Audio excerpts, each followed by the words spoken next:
ఈ కులాలకి మిగతా కులాల నుంచి పెళ్లి చేస్తే బాగుంటుంది, వాళ్ళ అమ్మాయిని ఇట్లా ఇచ్చి పెళ్లి చేస్తే అసలు ముందు అక్కడ దాకా ఎందుకు వెళ్తారు? పెళ్ళి అనేది వాళ్ళ ఇష్టం, అది ఎవరిని చేసుకోవాలి, అది వాళ్ళ ఇష్టం. అది 1 minute. సో మాకు media support, police support complete గా కావాలి, లేకపోతే మా ఫ్యామిలీ సైడ్ నుంచి నాకు థ్రెట్.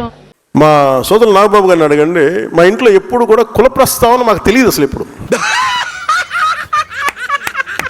అలాంటి నేను కులాల గురించి మాట్లాడటం ఎంత నలిగిపోయాడు బిగినింగ్లో. అసలు ఎందుకు వచ్చాను పాలిటిక్స్ అనుకున్నాను. కులరహిత సమాజాన్ని నిర్మిస్తామన్నారు, కానీ ఆ కులాల కొమ్ములాటిని రెచ్చగొట్టేది మీరే కదా.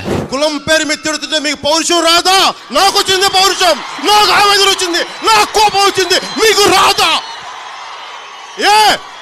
ఎందుకు రాదు? మీకు ఊడిగం చేస్తున్నారా వారికి? మీకు పౌరుషం రాదా? ఎవడు మా కులం నుంచి ముఖ్యమంత్రి అవ్వలేదు, మీరు ఓటేయండి, అవి చూపిస్తుంది. ఆంధ్ర భావన ఎలాగో లేదు, కనీసం కుల భావనను తెచ్చుకుని బాగు చేయండి రాష్ట్రాన్ని. దేశమంటే మట్టి కాదు, దేశమంటే కులమురు, కులము కంటే ఏది మిన్న కులమేనా బలమురు. సరస్వతి పుత్రుడురా నువ్వు.